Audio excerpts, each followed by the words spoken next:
Okay, so I have about 3 reasons why I cancelled my ConvertKit subscription. But the main and probably most important one is paying for features that I was not yet utilizing, which all in all doesn't make any sense. You really should not be, especially in this financial climate, paying for things unnecessarily. And I really pride myself on like budgeting, but I think this was one of those things where I was just like, oh, I need these things because you keep hearing the marketing messages from like people like and trust that you should automate things and you need to be starting and growing your email list and you need to have this and you need to have that. And while all of that is like all well and good, sometimes you really need to just take a step back and think, is this really worth it? So I went to one of those ConvertKit webinars, and I believe it was either with Cara Chance or with Gillian Perkins, either or both, right? And we do have some really good educational webinars with YouTubers that I follow. And so through those webinars is how I was able to get like a 30-day trial with the creator plan, right? And this trial had all the paid features, all the automations.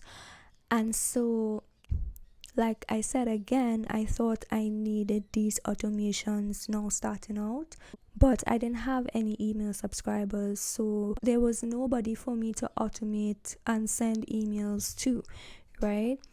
And I literally was paying for this. It's $15 a month for like about 6 months, and I use ConvertKit as my email marketing software for my podcast, which isn't a business thing, it's more like a personal thing.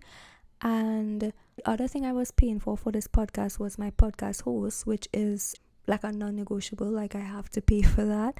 But I was paying for ConvertKit for email marketing, and I was like, okay, I need it because whenever someone subscribes, I want to have like an email welcome sequence because that's something you are supposed to have. By the way, to this date I have not created an email welcome sequence, and now I can't even anymore because that's a paid feature. So right, the other reason why I was paying for this was that I wanted to have emails sent out automatically every time I had a new podcast episode release. So under ConvertKit's automations, which again is a paid feature, you could have automatic emails sent out that is connected to your RSS feed. So every time you post a new podcast episode, the email could be generated and sent out automatically. So it's like, oh my gosh, yes, I need that, right? No, I didn't, right? I could have just done everything like I do manually, just like I create a pin and then I just pin it on Pinterest. Like I do not need Tailwind Scheduler, and there's a native scheduler in Pinterest with itself. The same way I don't need like an automatic email being sent out. I can just go into ConvertKit and copy and paste the summary of the episode, write a little something and send out the email. Like it's not that big of a deal. Everything does not have to be automated, right? So that was like the main reason. Like I was paying for features that I was not using because I had no one signing up to my email list. And then this is the other thing, just a side note, growing an email list is one of those things where you have to give something of value to get somebody's email, and it's more of like a business tactic. But this podcast is not really about that. And so it literally is, if you want email alerts for the new podcast episodes, then sign up. Like, that's the call to action. That's it. Could you download this freebie here? No, none of that, because it's not a business, right? And so it's gonna take way longer for me to get any subscribers. Case in point, it has been about 6 months and no subscribers, right? So anyway, the second reason, which is not as important as the first, right, is that I kind of was a bit taken aback when I signed up to become an affiliate for ConvertKit. And mind you, at this time I was paying. So just imagine that, a paying customer, and I got rejected of being an affiliate for ConvertKit. So I was like, this is weird to me, because I am an affiliate for other companies that I use and I don't even pay for. Like, I'm on their free plan and I am an affiliate for them. So now one of the few softwares that I'm actually paying for, and I was like, okay, I'm going to sign up to be an affiliate, and it's like, no, you can't be an affiliate. What? And then on top of that, now another YouTuber much bigger than me talked about this, and you could do your own research. I'm probably not going to quote this very well, but I don't really care to be that exact. But there's a time period now, not before. So like this year, ConvertKit changed their affiliate terms and agreements, and whereas before, and with almost every other affiliate program, if it is a subscription based software type model, that you would get a percentage every month, as long as the person that you got to sign up as an affiliate, as long as they continue using ConvertKit, you get a commission every month, right? They changed that to not forever, but for like a set period of time. I want to say it's a year, but I could be wrong.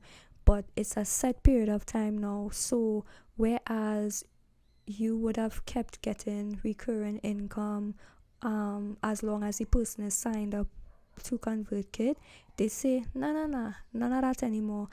I guess too much people making money, and they want to keep that money now after 2 or 3 years. Like, I guess they don't want to pay out their affiliates as much anymore, and they're also very highly selective with their affiliates. Now, I understand that this is business, but if I remember correctly, ConvertKit started off with a lot of affiliate marketing. Like, I think that's where and how they were able to like grow really fast, is that about 4 or 5 years ago, they had a lot of big influencers, content creators, promoting them as affiliates. And I think they, back then and only up until recently, they were the one of the few email marketing softwares out there that didn't even have a free plan. Like, a lot of other softwares have free plans so that you could try it out, have all the features, and see if it's something that you would want to use, right? And so for the longest time, they didn't have like a free plan. Everything was like paid. And so to me, it just, I don't know, it just a little bit rubbed me the wrong way, simply because as a paying customer, and looking back at it now, I really didn't need to be paying for all these features. I don't get why you would reject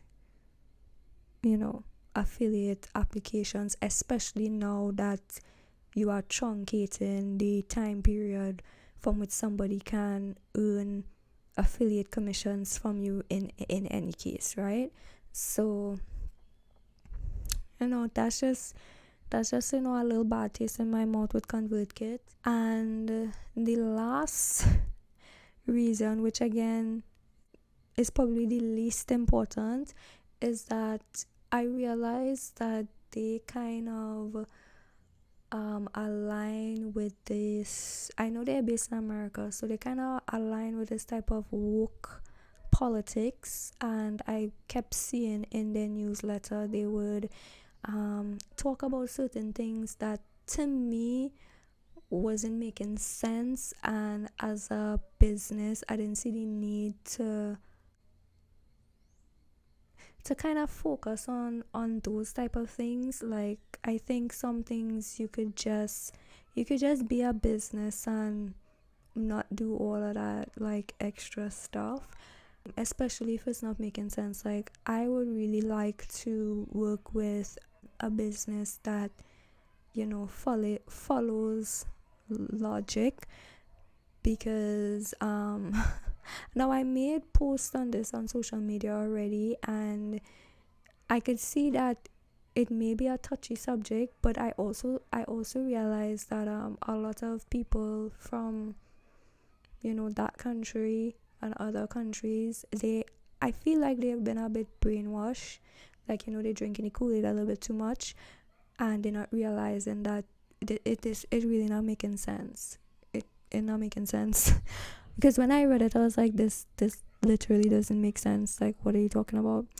And so that was just one of the things where I was like, ugh, yeah, I don't know if I like that. But it's not that big of a deal. So that's why, like, that's the last reason on the list of reasons. But the main reason is the money, and it didn't make sense paying for it anymore. So I cancelled it. And cancelling ConvertKit was not very difficult to do. And when I say cancel, I just mean like downgrade to the free plan, which is basically almost next to nothing. Like, you can't do any automations on the free plan. You could just send out emails and create landing pages and forms, and that's about it. You can't do any email sequences. You can't do any integrations into your website. Like, you can't do anything. You can't do anything. So you can't do the RSS automation. You can't do like a funnel. You can't do anything that is automated. So that's that. There are other competitors like MailerLite that allows you to do all of these things on their free plan. So I mean, it's food for thought. There are so many other things out there, and like I said, if there's something else that you could be using that money for, then do that, because that's what I decided to do. Like, I just going to use that $15 a month and pay for something else to help with not only my podcast but also for my business. Another software that I'm going to be utilizing like way more than ConvertKit. So like I mentioned in this video, MailerLite is another email marketing software, the one I use for my business. If you want to know how to sign up for MailerLite, you can check out this video coming up next.